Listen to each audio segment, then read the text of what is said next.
wabarakatuh.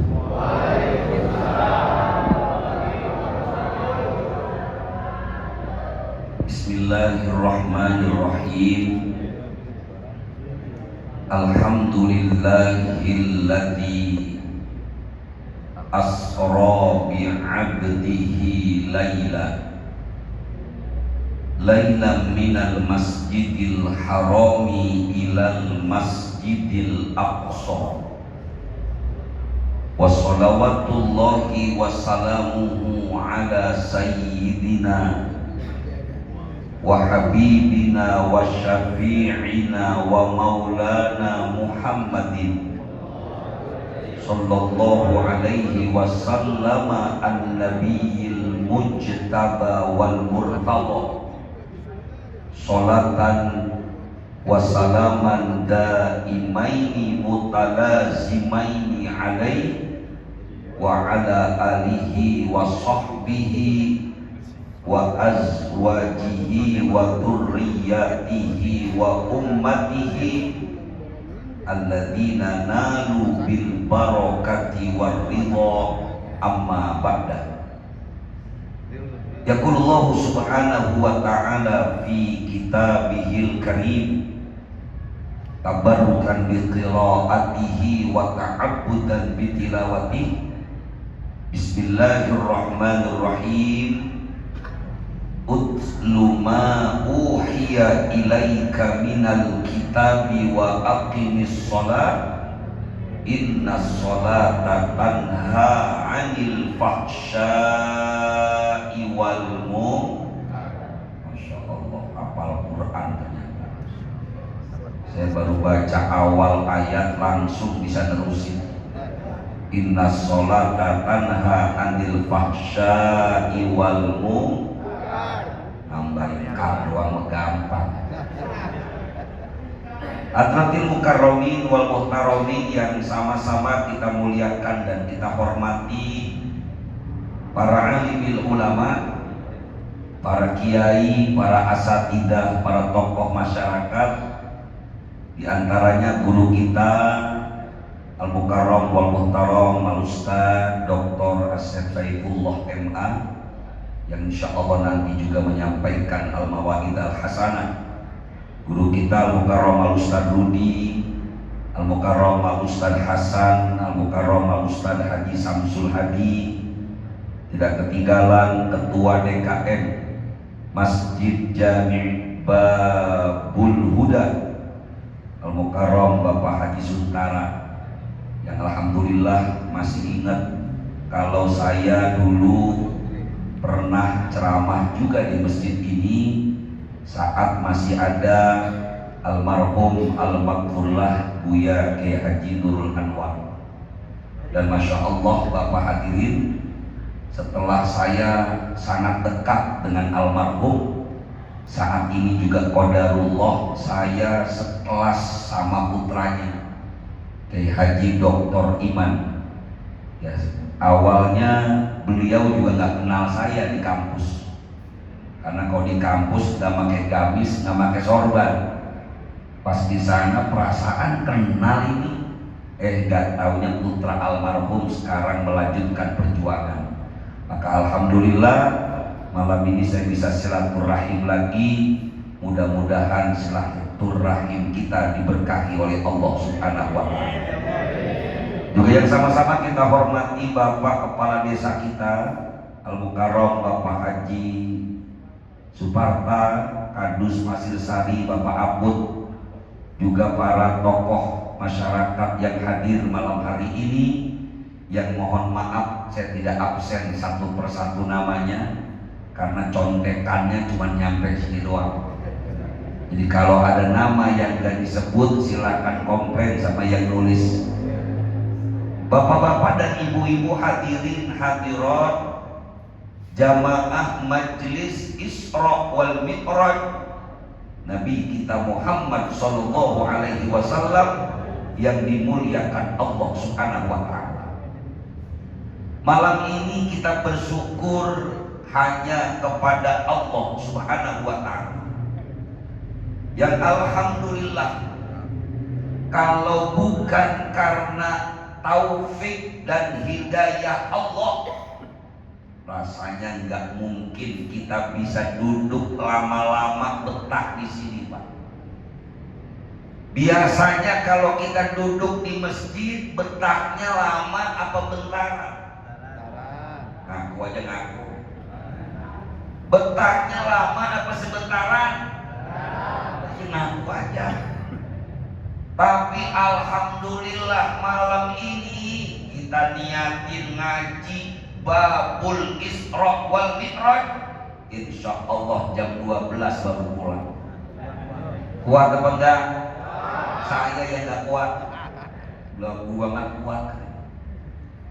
Kenapa ini penting babul Isra wal Mi'raj?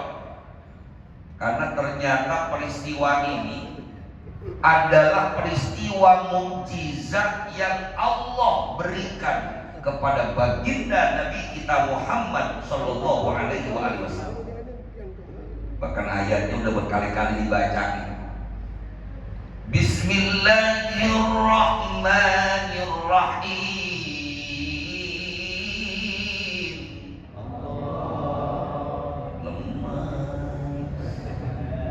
Perasaan udah pakai ras itu, Pak. Lagunya ras. Tapi yang nyebut Allahnya ulang. Saya doain yang nyebut Allah semangat, insya Allah buat ibu-ibu uang belanjanya naik. Kenceng amat Bu aminnya. Saya dengar orang sini mampu katanya uang belanja buat istrinya sehari 1,5 juta. Cuman gak ngasih lagi 6 bulan. Bismillahirrahmanirrahim.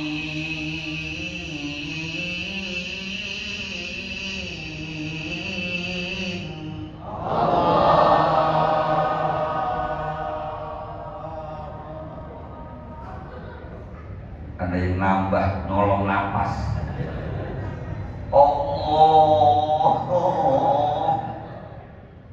Gak apa-apa sekarang nyolong napas, tapi nanti kalau terawih Nadia aminnya jangan nambah kayak tadi tuh.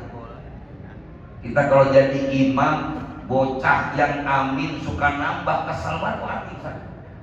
Amin. Kapan beresnya?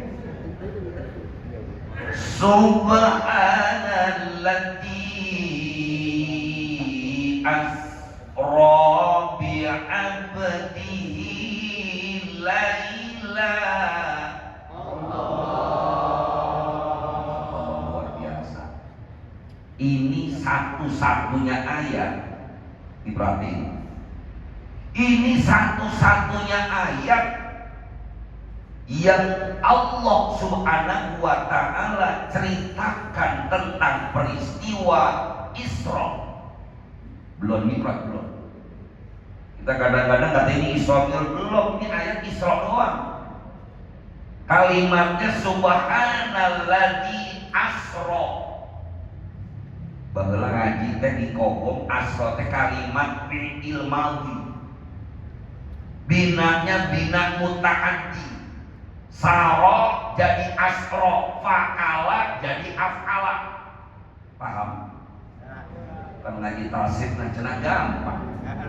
Nasoro, nasoru, tinggal ganti doang, Pak. Fa'ala, bisa. Kotala, palala,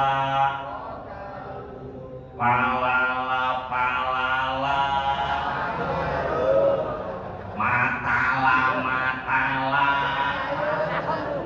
Yang ini cepet. Kalimatnya asro. Silakan dicek dalam kitab tafsir. Ketika lafaz asro diawali dengan kata subhana, ini jelas maknanya maha suci Allah yang telah mengisrokan hambanya Nabi Muhammad berangkat dari Masjidil Haram ke Masjidil Aqsa. Jadi Nabi Muhammad jalan sendiri apa dijalankan? Bukan jalan sendiri, tapi ini urusan Allah. Ketika urusan Allah, nothing difficult, bro. You understand? Yes aja dulu lah. Kan tetangga pabrik dulu kita. Ketika Allah yang mengizinkan Nabi Muhammad berangkat, tentu tidak ada yang tidak mungkin bagi Allah. Ayatnya sering kita baca di malam Jumat. Innama amruhu idza arada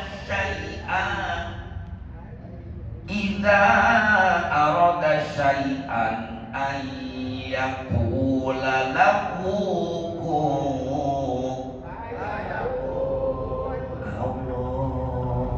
Gantian saya nyebut Allah. Ini perjalanan karena urusan Allah. Maka kita bisa lihat latar belakang dan sejarah. Ini yang terkadang kita lupa bacain. Kanjeng Nabi kita Muhammad Shallallahu Alaihi Wasallam sebelum di Isra Mi'rajkan oleh Allah Subhanahu Wa Taala, jujur walaupun Nabi Muhammad seorang Nabi dan Rasul, di sisi lain Nabi juga manusia. Rasulullah ditinggal wafat oleh dua orang yang paling dekat dengan Nabi.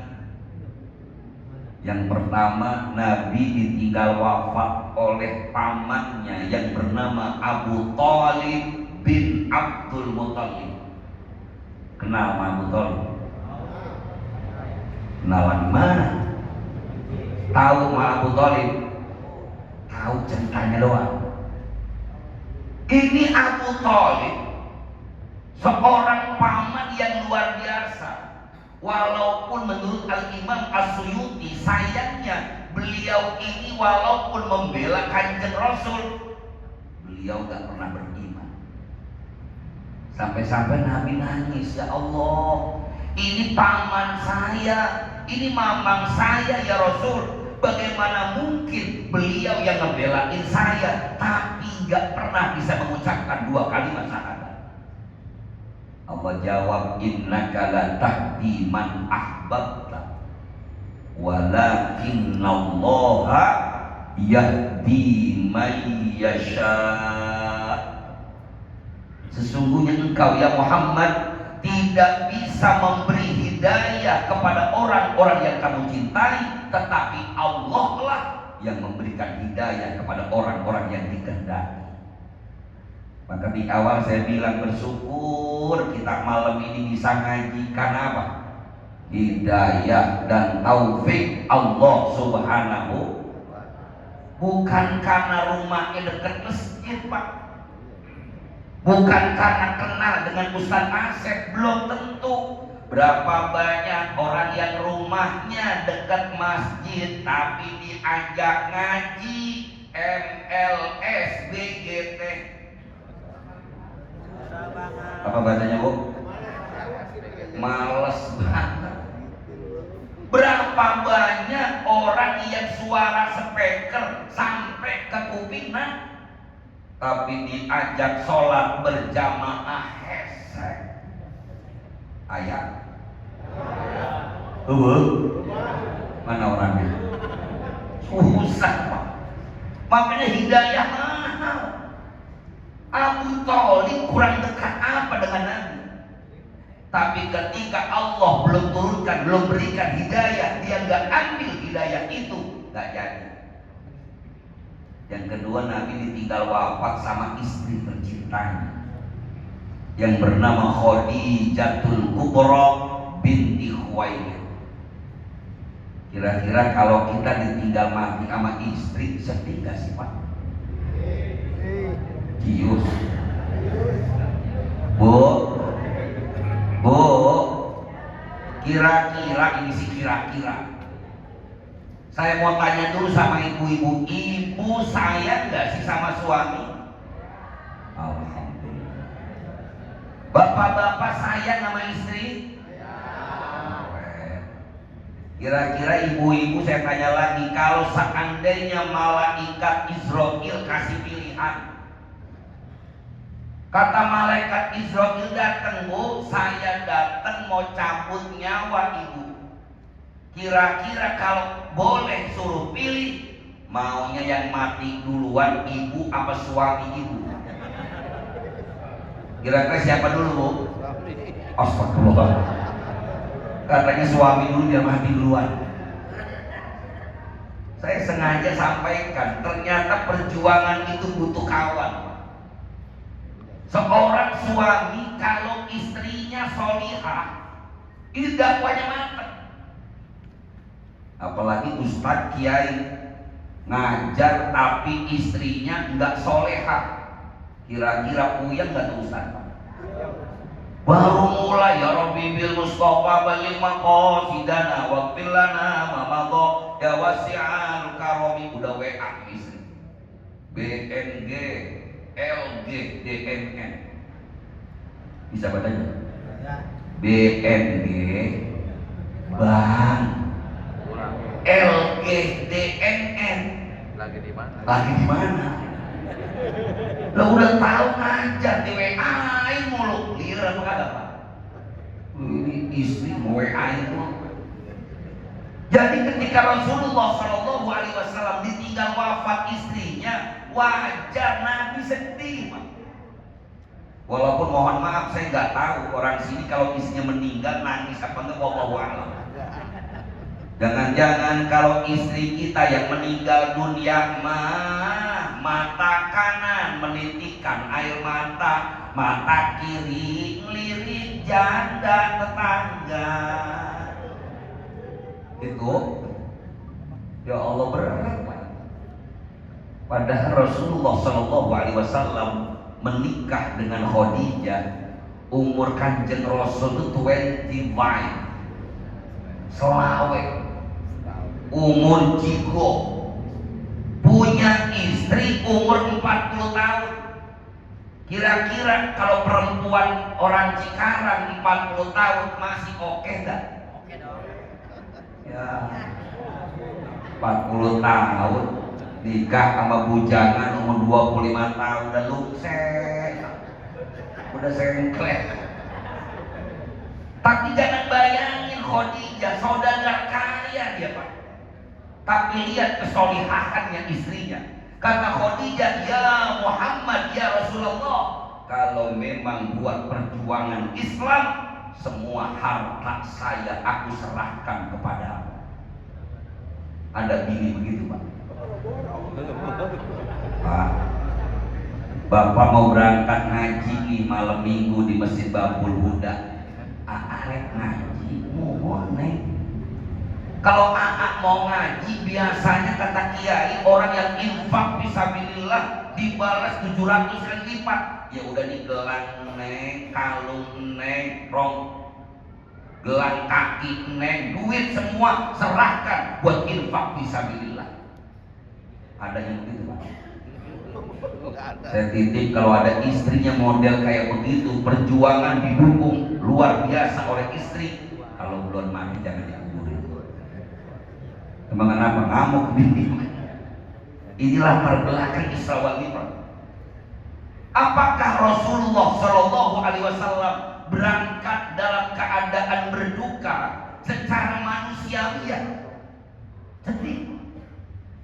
Maka sebelum keberangkatan Isra wal Mi'raj, tahun itu disebut dengan Amul Huzn. Apa namanya, Pak? Tahun kesedihan. Tapi ternyata Rasulullah SAW berangkat Isra wal Mi'raj bukan dapat yang enak-enak juga, belum tentu, Pak.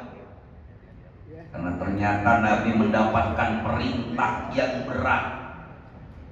Berangkat beliau dari Masjidil Haram ke Masjid Al-Aqsa, dari Al-Masjid Al-Aqsa ke Sidratil Muntaha, mendapatkan perintah sholat. Udah tahu sedih, disuruh Allah sholat malam. Kita diajarin kalau lagi sedih, lagi senang, lagi nggak punya duit kek, lagi punya duit kek, sholat jangan. Ada orang sholatnya lagi nggak punya duit doang. Kalau nangis sama Allah luar biasa. Padahal perintah sholat kira-kira nungguin susah apa cuma orang kaya doang ya suruh sholat? Jangan nungguin kita susah baru ibadah. Walaupun betul salah satu solusi kita minta tolong sama Allah dengan sholat. Ya ayyuhalladzina amanu ista'inu bis sabri was salat. Innallaha ma'as sabirin. Hai orang-orang yang beriman, minta tolonglah sama Allah dengan sabar dan sholat. Innallaha ma'as sabirin. Sesungguhnya Allah bersama orang-orang yang sabar. Sayangnya sabar itu gampang diomongin, tapi susah dikerjain. Bener Pak? Kita di rumah duit kagak, kontrakan kudu bayar, motor ditagih sama debit kolektor, bini bengek, anak 3 ampek semua, sama sekali nggak megang duit. Datang ustadz yang sabar ya, kita terima nggak tuh Pak? Ngomong mah enak, gua nih payah. Kadang-kadang ustadz itu biasanya ngajarin sabar doang. Kudunya kalau ada murid yang lagi susah begitu, bantuin. Lu ngapain di ngomong-ngomong rombongan payah banget ya Allah, guru motor belum dari. Langsung kiai berapa duit? Kalau emang lu kagak punya duit, lu datang aja ke rumah gua. Ngapain guru? Nangis bareng gua tahu. Karena memang berat Pak. Maka Islam ajarkan dari peristiwa Isra wal Mi'raj, ketika Asy-Syaikh Wahbah Az-Zuhaili beliau menulis asbabun nuzul, sebab turun ayat ini, surah Al-Isra ayat 1. Beliau tulis dalam kitabnya At-Tafsir Al-Munir fil Aqidah Wasyari'ah wal Manhaj. Pernah baca kitab ini? Belum. Dengar namanya pernah? Kapan? Barusan. Lumayan masih. Daripada saya tanya udah pernah baca kitabnya? Belum. Dengar namanya? Belum juga. Berarti gua ngomong buder tadi. Orang datang saya ngomong At-Tafsir Al-Munir fil Aqidah Wasyari'ah wal Manhaj. Tulis di asbabun nuzulnya ayat itu. Ternyata Rasulullah pulang dari Isra wal Mi'raj. Nabi itu berangkat kurang lebih ba'da Isya. Tanggalnya memang beberapa riwayat menyebutkan. Ada riwayat menyebutkan Isra Mi'rajnya Nabi tanggal 27 Rabiul Tsani. Ada ulama yang menyebutkan Isra Mi'rajnya Nabi bulannya Rabiul Awal. Jadi kalau pakai pendapat yang ini enak nih. Jamaah Masjid Babul Huda bikin maulid sekaligus Isra Mi'raj. Bareng orang sama. Tapi kita ambil riwayat dari Sayyidatina Aisyah radhiyallahu anha, Nabi kita Muhammad SAW berangkatnya 27 Rajab, 1 tahun sebelum hijrahnya Nabi. Umur Nabi berapa tahun kira-kira Pak? 51 hijrahnya. 1 tahun sebelum hijrah. Berarti umur Nabi berapa tahun? 50 tahun berangkat ke Saudi. Ketika pulang ke rumah Ummu Hani Rasulullah berangkat ke Masjidil Haram, dikumpulin tuh orang-orang. Dia cerita, tadi malam saya berangkat habis Isya ke Al-Aqsa, dari Al-Aqsa ke Sidratil Muntaha. Sekarang tadi malam sebelum subuh udah nyampe lagi. Itu orang Mekah, Pak. Ya Muhammad halu wedan itu Muhammad. Gila itu Muhammad. Bagaimana mungkin berangkat dari Masjidil Haram ke Masjid Al-Aqsa, katanya cuma nggak sampai semalaman, kurang lebih 3-4 jam doang. Padahal berangkat dari jarak Masjidil Haram ke Masjid Al-Aqsa jauh apa dekat, Pak? Udah pernah? Itu pede banget. Coba saya tanya sekali lagi dah. Dari Mekah ke Al-Aqsa Palestina jauh apa dekat? Kata siapa? Kata Ustaz. Bener orang kita ini keren dah. Saking yakin itu udah. Kalau dekat mah ya nggak aneh. Kalau orang jauh bener. Namanya aja Al-Aqsa, artinya jauh. Nabi ceritain karena dari Masjidil Haram ke Masjid Al-Aqsa, orang Mekah itu biasanya naik onta, perjalanannya 40 hari 40 malam. Ini berangkat katanya habis Isya, sebelum subuh udah nyampe lagi. That is impossible. Mustahil, kagak mungkin. Saat ngomong kagak mungkin, beberapa orang datang ke Abu Bakar radhiyallahu anhu. Kalau bahasa kitanya Abu Bakar, no, teman lagi ngeranyos saja dong. Do you know what is the meaning ngeranyos? Ya ngomong aja dong, katanya berangkat ke Al-Aqsa. Gila teman lu itu. Kira-kira kamu percaya nggak Abu Bakar? Apa kata Abu Bakar? Kalimat yang luar biasa. Lau kana qala fasaddaqa. Lau kana qala la saddaqa. Bahasa kitanya, kalau beliau tuh Nabi Muhammad yang ngomong, yang ceritain, udah pasti dia benar. Saking apanya, Pak? Yakinnya Abu Bakar kepada baginda Nabi kita Muhammad Sallallahu Alaihi Wasallam. Orang kan kalau udah dipercaya begitu, Pak. Lu kenal sama Udin? Pak, kenal. Katanya dia aja, kalau si Udin udah hafal banget dari kecil. Jangankan dia ngomong bener, ngomong salahnya aja gue percaya. Orang juga pernah bohong dia. Saking percaya. Maka sejak itulah Sayyidina Abu Bakar dikasih nama As-Siddiq. Keyakinan Abu Bakar kalau dibandingkan kita yakin hari ini jauh, Pak, jauh. Gak usah ikut keyakinan Sayyidina Abu Bakar. Sayyidina Abu Bakar itu pernah disampaikan, masih dalam tafsir, beliau pernah saingan sodako. Pertama Sayyidina Umar datang ke Nabi, ya Rasulullah, saya mau sodako. Nabi nanya, berapa yang mau kamu infakkan wahai Umar? Umar menjawab, ya Rasulullah, saya mau ngasih setengah harta yang saya miliki, saya infakkan di jalan Allah.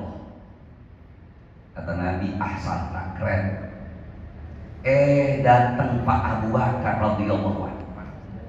Sayyidina Abu Bakar langsung ngomong, ya Rasulullah, saya mau infakkan harta saya di jalan Allah. Nabi nanya lagi, berapa wahai Abu Bakar? Sayyidina Abu Bakar menjawab, semua harta yang saya miliki saya serahkan infak di jalan Allah. Nah, terus bagaimana anak dan istrimu? Dengan enteng Sayyidina Abu Bakar jawab, kan ada Allah yang jamin kehidupan mereka.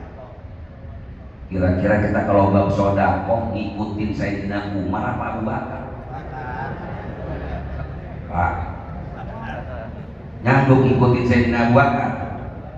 Ini kalau malam ini bapak bawa duit 100.000, terus kata DKM, ayo kita infak fisabilillah, kasihin saudara kita di Palestina. Itu Itu ada aja alasan. Lentar cepet gua kasihin, gua berantem bini gua. Daripada gua berantem sama bini berantem sama DKM. Lah belum yakin gitu. Jangankan keyakinan sampai ukurannya sahabat, ukuran orang dulunya jarang. Tadi Pak Haji Suntara cerita, saya punya encang, yaitu Khatib Ahmad. Itu Masya Allah dari Lemah Abang datang ke Bukit Duri, Pak. Bukit Duri tempat tinggalnya mertua saya hafal betul dia Khatib Ahmad yang ceritain. Itu berangkat pakai jas. Saya tanya, Cang, kalau orang Jakarta Selatan manggilnya Encang. Walaupun saya pribadi gak sebut nama Encang, saya biasa manggil Mamang. Saya tanya, Cang, kesini bawa duit banyak, lah buat apa? Karena saya katanya datang ke sini mau ngajar. Insya Allah Allah yang jamin rezeki saya. Tuh segitu yakinnya, Pak. Orang yang mau menuntut ilmu, yang mencari ridho Allah, dia yakin Allah yang kasih rezeki. Bocah sekarang yakin apa kagak? Ya Allah, kita orang dulu. Saya pernah diceritain sama guru saya, dulu ada nenek-nenek tua. Nenek-nenek tua. Goblok itu bukan nenek jadinya. Nenek-nenek tua itu hadirin datang ke rumah kiai. Ketika datang ke rumah kiai, dia ngomong, Assalamualaikum Kiai. Waalaikumsalam. Ada apa nih? Kiai, saya pengen banget berangkat haji, tapi kok ngelihat dohirnya sulit. Saya kehidupannya biasa-biasa aja, rumah saya biasa jelek terus gitu-gitunya, kerjaan saya juga gak biasa. Apa kata sang kiai? Kalau pengen pergi haji minta sama Allah. Terus cara mintanya gimana? Allah yang suruh, walillahil asmaul husna fad'uhu biha. Ngantuk. Jam berapa sih ini ya? Perasaan baru jam 7 lewat 3 jam 5 menit. Udah jam 10. Saya kalau ceramah kan ngikutin hadis saya, Mas. Kalau udah bersilah 3 kali ganti posisi, saya berhenti dah. Kan kata Nabi begitu saja. Kata Nabi, idza shalla ahadukum ma'an nas falyukhaffif. Kalau salah seorang di antara kalian sholat bareng orang lain, jadi imam nih maksudnya, falyukhaffif, ringankanlah. Karena di belakang ada aki-aki, di belakang ada orang yang sakit. Jangan mentang-mentang apal Quran. Lu walau boleh, amin, udah semangat Bismillahirrahmanirrahim, Yasin. Gak disumpahin aki-aki kita. Apakah kesialan bagi imam? Maka saya mengandai, tenang aja. Pokoknya kalau udah bersila 3 kali dan di posisi, saya berhenti, tenang aja. Jadi kalau ada yang mau cepet saya selesai, ganti posisi aja buru-buru. Kalau nggak bisa ganti posisi, DM 3 kali. Sampai di mana tadi Pak? Udah lupa kan? Ini nenek-nenek. Kata Allah dalam Quran, Allah punya nama-nama yang indah. Minta sama Allah dengan nama-nama itu. Kata Kiai, Nek, tuh Allah yang nyuruh. Udah Nek, biar banyak duitnya, zikir tiap habis sholat, ya Razzaq, ya Razzaq. Itu nenek-nenek girang banget pulang. Cuman kan zaman dulu belum ada HP. Di pertengahan jalan tuh nenek lupa, waduh wiridanya apa ini ya? Ya Razzaq apa ya jarak? Ya Razzaq ya jarak. Kan mirip tuh Pak. Sampai di rumah dia lupa, blank beneran. Mau nanya balik lagi ke rumah Kiai jauh, mau nge-WA Kiai belum ada HP. Lah kalau sekarang kan ngobrol sama Kiai gampang, kita di WA doang, ASSLNKN WLWB. Bacanya Assalamualaikum warahmatullahi wabarakatuh. APKBR USTD. Apa kabar? Ustaz. JGNLP. Jangan lupa NTRNLM NGJI. Termalem ngaji. Yang repot kalau ibu yang WA Ustadznya Pak, ditambahin di bawahnya MMMMMMWUAH. Muah, bahaya itu, nggak boleh haram.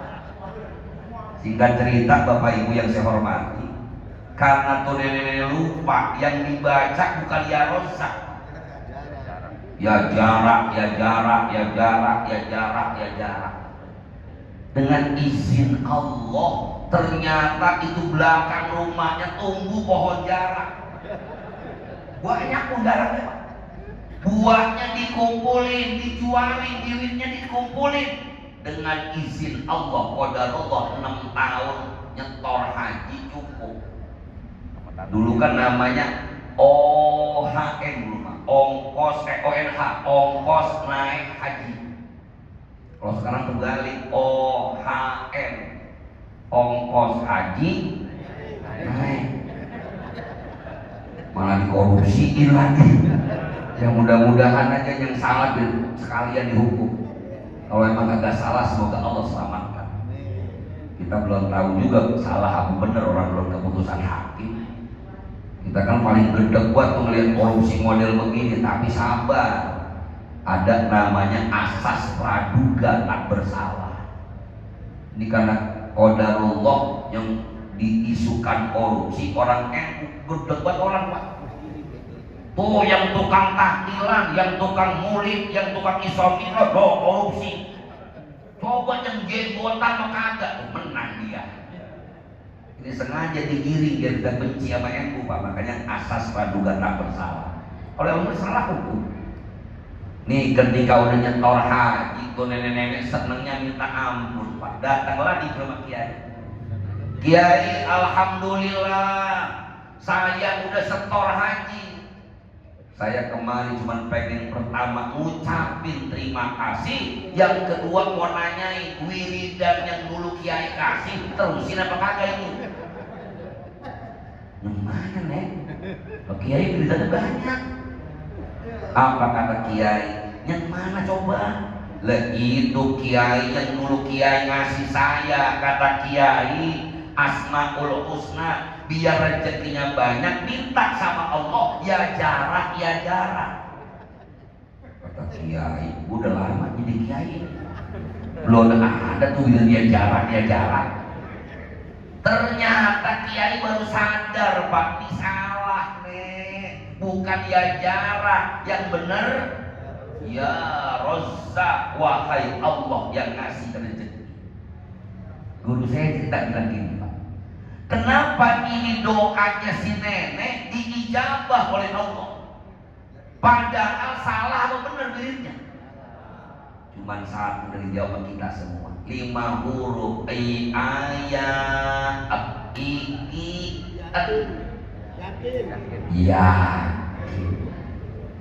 Nah kita sekarang ngajinya banyak, gurunya banyak, kitabnya banyak, yakinnya kagak. Mau mondokin anak nih, mikirnya lama. Bocah di pesantren, pulang-pulang paling nungguin tahlilan doang. Sama kalau ada orang mati dan girang banget, innalillahi wa inna ilaihi raji'un. Borongan kasar lagi. Nyembayangin udah ketahuan, barisan paling depan kan cepet-cepet. Barisan nomor 2 yang pakai songkok hitam gocap-gocap. Yang paling pojok gak pakai kain, gak pakai songkok, gak pakai baju. Kagak dibagi itu diusir tuh Pak. Gila itu mah. Kita gak yakin sama agama kita. Jawab dengan jujur Pak, seandainya Bapak punya anak perempuan, gadis, tahu-tahu yang lamar bocah hadro, diterima bukan? Gak jauh dengan jujur. Pas ditanya lu kerjaannya apa? Saya mah kerjanya kalau muli doang main hadro. Lu terus kerja di pabrik kagak? Kagak. Apa kata calon bapak mertuanya? Mohon maaf, I'm sorry. Kita nggak bisa yakin. Kita meyakini bahkan kalau anak kerja, anak ngasih duit orang tua, wah pasti gua senang. Padahal kalaupun anak kita ngasih duit tapi nggak bisa doain kita, senang apa kagak? Kita lagi sakaratul maut, napasnya Senin Selasa. Loh, kok Senin Kamis masih panjang? Senin, Selasa, Rebo, Kamis masih 4 hari. Ini mah Senin Selasa. Udah wasiat mulu tong tanah di samping masjid jangan lu jual. Anak-anaknya emang apa buat tanah wakaf goblok? Selalu mau jual. Udah wasiat macem-macem, tahu-tahu anak kita karena tadi kita nggak yakin, bocah kita suruh ngaji, yang ada sekolahnya umum lulu, pendidikan umum lulu, nggak pernah ngaji. Bapaknya sakaratul maut, cuman ngomong Inggris doang. Oh, Daddy, what happened, Daddy? Are you dead? Itu kalau saya bapak saya tabok tuh bocah. Nah kalau bocah bisa ngaji mah bapaknya sekarang apa yang dibaca? Bismillahirrahmanirrahim. Yasin wa ilaihi turja'un. Contoh doang. Modalnya yakin. Orang yang ngaji istiqomah di majlis taklim, kata Nabi, Allah akan jamin kehidupannya. Percaya? Yakin? Cuman kalau disuruh ngaji kita males merajin. Itu masalahnya. Karena kita nggak yakin. Maka hikmah Isra Mi'raj kita sesungguhnya cuma ini. Bagaimana kita meyakini kalau kita istiqomah di jalan Allah, kerjain sholat 5 waktu bener, ikuti Nabi yang laki berjamaah di masjid, apalagi sholat subuh, jaminannya yakin Allah kasih kehidupan kita yang layak dunia dan akhirat. Nyok kita belajar yakin. Kalaupun dunia kita gonjang ganjing, kalaupun Indonesia mau jadi apapun, kita kudu yakin kita punya Allah. Venezuela hancur, dia gak ibadah. Hari ini Iran dioyak-oyak Syiah. Kalau dia yakin sama Allah pasti menang. Begitu juga dengan kita. Kalaupun ada orang yang pada korupsi, biarin, terserah dia itu. Yang penting kita jangan. Saya ingat orang tua kita dulu begitu ngomongnya, yarin yang lain mah dolim sama kita, yang penting kita jangan ngedolimin orang. Biarin orang-orang meminjam duit sama kita agak gaya. Ada apa? Minjemnya maka tahu sendiri, apa seru banget, ya Allah tolongin. Pokoknya kalau lagi dibayar mati gue ini. Minjem kita kasih minjem dah. Mana obat jadinya, pokoknya gue minjem malam ini, besok gue ganti. Nyatanya diganti apa ada Pak? Saya mah kalau ada yang ngomong minjem malam ini minjem, katanya besok ganti, saya ajak nginep di masjid. Memang apa jadi diajak nginep saya minjem duit? Lu kata besok bayarnya. Lu udah gak usah minjem, kita tungguin itu di masjid. Besok udah ada. Biarin orang-orang begitu, yang penting kita jangan. Biarin orang zalim, yang penting kita jangan mendolimi orang lain. Biarin orang jahat sama kita, yang penting kita jangan jahat sama orang lain. Insya Allah selamat. Ada satu pepatah Jawa yang luar biasa, Pak. Zaman yang saiki zaman edan, sing ora edan ora keduman. Sebejo-bejone wong kang urip ing zamane edan, wong kang eling lan waspada. Ah gitu ya. Sabodo teuing kan. Bahasanya kita hidup di zaman udah gila begini, Pak. Udah biarin. Kalau kita ikutin gila, lah tambah hancur kita. Satu-satunya jalan adalah tetap istiqomah di jalan Allah, insya Allah. Bapak Ibu yang saya hormati, karena kodenya udah banyak, itu ayat di depan juga habis, gak ada apa-apa lagi ya, udah segini aja ngajinya. Mudah-mudahan ada manfaatnya, dan saya mohon maaf jika banyak kekurangan dan kekhilafan. Sekali lagi terima kasih, alhamdulillah saya masih bisa silaturahim ke sini. Walaupun qadarullah saya juga tiap tahun lewat sini Pak. Saya setiap Idul Fitri insya Allah hari kedua lewat sini. Saya ziarah ke Al-Barkah, ke makam kakek leluhur saya punya keluarga besar, yaitu Kiai Haji Ahmad Mukhtar bin Murtaha dan Haji Fatimah binti Anwar, termasuk juga Kiai Haji Khotib Ahmad bin Haji Ahmad Syakiri, ada aja juga ibu mertua saya Uminda Ustada Haji Sa'idah Ahmad bin Haji Ahmad Mukhtar. Mudah-mudahan silaturahim kita diberkahi oleh Allah Subhanahu wa taala. Dan salam dari Kiai Iman. Sedianya saya pengen nungguin dia Pak, tapi kata beliau, udah guru nggak usah nungguin saya masih di Subang katanya. Ya, perkiraan beliau katanya nyampe sini mungkin jam setengah 11 sampai jam setengah 12. Jadi kata beliau, kalau antum udah selesai ceramah jangan nungguin saya, pulang aja nggak apa-apa. Bener kok begini WA-nya tuh Pak tuh. Jadi oleh karena itu sekali lagi saya mohon izin dan mohon maaf. Mudah-mudahan Allah berkahi kita semua. Mohon ikhlasnya satu umur kitab suratul Fatihah. Kita doain buat orang yang telah mewakafkan masjid kita ini, memakmurkan masjid kita yang telah meninggal dunia. Mudah-mudahan Allah ampuni dosa-dosanya, Allah terima segala amal ibadahnya, Allah jadikan kuburnya raudhah min riyadil jannah.